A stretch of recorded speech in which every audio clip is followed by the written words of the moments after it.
전후 독일에서 V2 로켓과 관련 기술자들을 미국과 경쟁적으로 데려온 소련은 처음부터 우주 개발에는 관심이 없었고 이들을 이용하여 핵폭탄을 미국 본토까지 실어 나를 대륙간 탄도미사일을 개발하여 1957년 8월 세계 최초의 ICBM인 R7 로켓을 발사하는 데 성공합니다. 그러다가 같은 해 미국이 지구에 대한 대대적인 조사를 수행하는 국제지구물리관측년을 기념하여 세계 최초로 인공위성을 발사하겠다고 선언하자 미국보다 앞서기 위해 급히 R7 로켓의 용도를 바꿔 1957년 10월 4일 스푸트니크 1호를 발사하였습니다.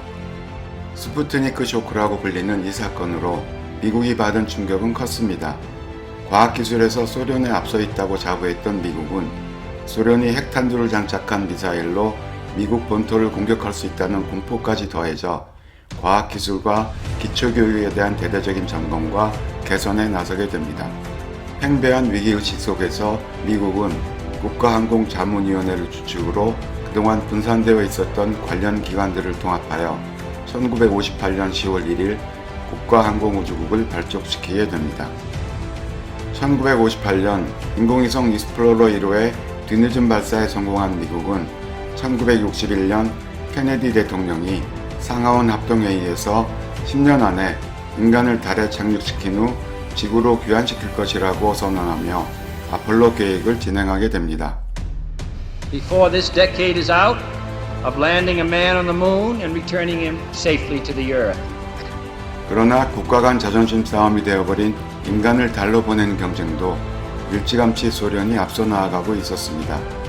스푸트니크 1호의 발사에 성공한 소련은 한 달 뒤인 1957년 11월 라이카라고 이름 지어진 개를 실은 스푸트니크 2호의 발사에도 성공합니다.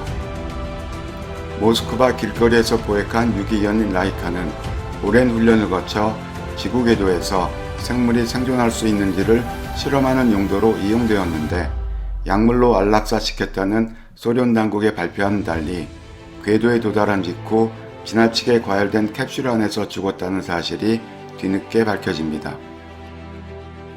비극적인 운명의 라이카와는 달리 1960년 8월 개를 지구로 생환시키는 데 성공한 소련은 인간을 우주에 보내는 보스토크 계획을 진행하게 되었고 1961년 4월 유리 가가린이 인류 최초로 1시간 46분 동안 지구 궤도를 돌고 귀환합니다. 뒤를 이어 최초의 여성 우주인인 발렌티나 테레시코바를 태우고 1963년 6월에 발사된 보스토크 6호까지 총 6명의 우주인이 지구 궤도 비행에 성공하면서 보스토크 계획을 종료하고 보스호드 계획을 시작하여 1964년 인류 최초로 3명의 우주인이 탑승한 보스호드 1호를 발사하였습니다. 1965년에 발사한 보스호드 2호의 우주인은 역시 세계 최초로 우주유영에 성공합니다. 우주유영을 한 우주인 레오노프는 우주유영 후 기압 차이로 부풀어 오른 우주복 때문에 다시 우주선에 들어갈 수 없었고 진공에 가깝게 우주복 내부의 공기를 빼버리는 목숨을 건 극단적 선택을 하고서야 간신히 에어록에 들어가 생환할 수 있었습니다. 2017년 러시아에서 스페이스워커란 영어로까지 만들어진 보스호드 2호 우주인들의 역경은 여기서 그치지 않고 계속 이어지게 됩니다. 우주선이 대기권에 재돌입할 때 자동 재진입 시스템에 이상이 생겨 착륙 예정지를 2000km나 벗어나게 되고 눈 덮인 우라산맥 숲속에 불시착한 우주인들은 우여곡절 끝에 가까스로 구조됩니다.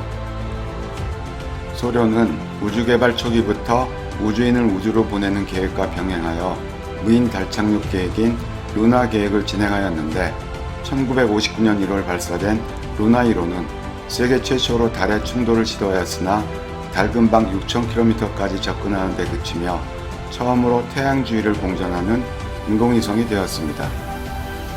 같은 해 9월에 발사된 루나 2호는 달의 고요의 바다에 충돌하며 최초로 달 표면에 도착한 탐사선이 되었고 한 달 뒤에 발사된 루나 3호는 최초로 달의 뒷면을 촬영하였습니다.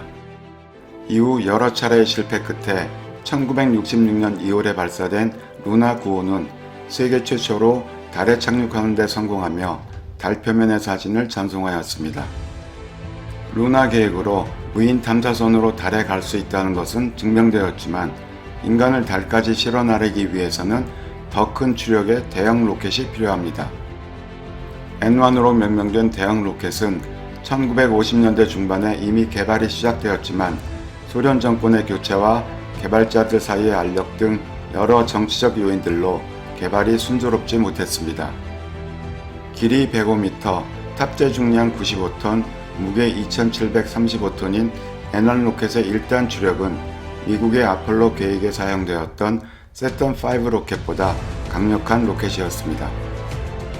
그렇지만 세턴5 로켓에 사용된 것과 같은 대형 엔진 개발에 실패한 소련은 N1 로켓에 다수의 소형 엔진을 이어붙였는데 무려 30여 개의 엔진이 사용되었습니다. 이렇게 많은 수의 엔진들을 동기화하여 제어하는 것은 현재 기술로도 구현하기 힘들 정도라 N1 로켓의 개발은 난항을 겪게 됩니다. N1 로켓의 개발 지연으로 러시아 혁명 50주년인 1967년에 인간의 달 착륙을 성공시키겠다는 소련의 계획은 틀어졌고 1969년 2월에 N1 로켓의 첫 발사가 진행되었지만 발사 68초 후 엔진이 정지하였고 같은 해 7월의 2차 시도도 발사 15초 후 추락하며 폭발하게 됩니다. 2차 발사 실패 후 보름이 지나 미국의 아폴로 11호가 달에 착륙해 우주인 닐 암스트롱과 버즈 올드린이 인류 최초로 지구 이외의 천체에 발을 디딤으로써 미국과 소련의 우주개발 경쟁은 미국의 완승으로 일단락되게 됩니다. N1 로켓은 이어진 두 차례의 추가 발사가 모두 실패로 끝나자 1974년 개발을 중단하며 유인 달 착륙 목표는 접었지만 달에 대한 미련을 버리지 못한 소련은 루나 계획을 계속 진행하여 1970년 루나 17호와 1973년 루나 21호가 각각 탐사 로봇인 루노트 1호와 2호를 달에 착륙시킴으로써 외계 천체에 착륙한 최초의 탐사 로봇이라는 기록을 세우게 됩니다.